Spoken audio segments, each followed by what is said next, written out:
தமிழக வெற்றி கழகத்தோட தலைவர் விஜய் அவர்கள் அவர் விவாகரத்து பண்ணாலும் அது தப்பில்ல. அவருக்கு அது டிவோர்ஸ் பண்ணிட்டு வேற ஒரு கல்யாணம் பண்ணாலும் அதை யாரும் கேள்வி கேட்க போறது இல்ல.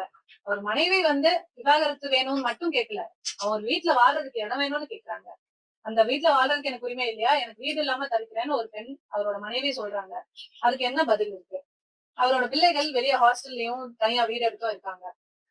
இது சரியான ஒரு குடும்ப வாழ்க்கையான அமைப்பு இல்ல. இது போய் நம்ம எதுக்கு கமெண்ட் பண்ணிட்டு எல்லார் வீட்லயும் 1000 பிரச்சனை இருக்கும். இதை எதுக்கு நம்ம கேட்டுட்டு அப்படிதான் நானும் இருந்தேன். அப்படிதான் நானும் இருக்க விரும்புறேன். ஆனா இவ்வளவு பிரச்சனை போயிட்டு இருக்கும்போது ஒரு பொது வெளியில ஆஹ் த்ரிஷா அவர்களை கூட்டிட்டு வந்தது ரொம்ப ஷாக்கிங்கான ஒரு விஷயமா இருந்தது. ஏன்னா போன வாரம் வரைக்கும் த்ரிஷா அவர்களை பத்தி த்ரிஷா வீட்ல இருந்து விஜய் வெளியில வரட்டும் முதல்ல இருந்து நயனா நாயந்திரன் அவர்கள் பாஜக மாநில தலைவர் சொல்லியிருந்தாரு. அதுக்கு நானே கண்டனம் தெரிவிச்சு பேசியிருக்கேன். உங்களுக்கே தெரியும். எப்படி அப்படி ஒரு பொது வெளியில ஒரு நடிகையோட பேரை குறிப்பிடுவீங்க? எப்படி ஒரு நடிகைனா உங்களுக்கு ரொம்ப ஈஸியா போச்சு? ஆனா நானே கேட்டிருக்கேன். எல்லாரும் அப்படிதான் கேட்போம். அது எப்படி அவர் அப்படி சொல்லுவாரு?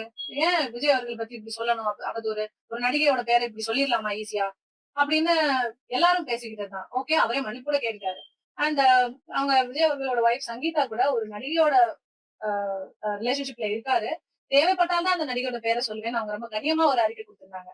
இவ்வளவு பேரும் இவ்வளவு கண்ணியமா நடந்துட்டு இருக்கும்போது மேடை ஏறி மகளிர் தினத்தன்னைக்கு இவ்வளவு பெண்ணியம் பேசி கண்ணியம் இல்லாம ஒரு ஒரு ஒரு கல்யாணத்துக்கு த்ரிஷாவே கூட்டிட்டு வராருன்னு சொன்னா நான் இன்னைக்கு சமுதாயம் எப்படி பார்க்கும் இத? இத ஒரு நல்ல ஒரு ட்ரெண்ட் செட்டிங்கான விஷயம் கிடையாது. அவர் ஒரு சின்ன பையன் 18 வயசு குமரன் ஒரு ஒரு ஒரு நடிகை கூட்டிட்டு வர்றாரு, ட்வின்னிங் பண்ணிட்டு வராரு அப்படின்னு சொன்னா அது யாரும் சின்ன பசங்க என்னமோ பண்ணிட்டு போறாங்க அப்படின்ற ஒரு இதுல பாப்பாங்க. He is going to become a leader. நாளைக்கு ஒரு சிஎம் ஆகணும்ன்ற ஒரு கனவோட இருக்காரு. மக்கள் அவ்வளவு கனவோட இருக்காங்க அவர் சிஎம் ஆக்கணும்னு. அப்படி ஒரு எண்ணத்துல எல்லாரும் பார்த்து உங்களுக்காக உழைச்சிட்டு இருக்காங்க அவ்வளவு பேரு. நீங்க உள்ள இருந்து பாக்குற உங்களுக்கு தெரியாது உங்களுக்கு பின்னாடி எவ்வளவு பேர் எவ்வளவு உழைப்பு போட்டுட்டு இருக்காங்கன்னு.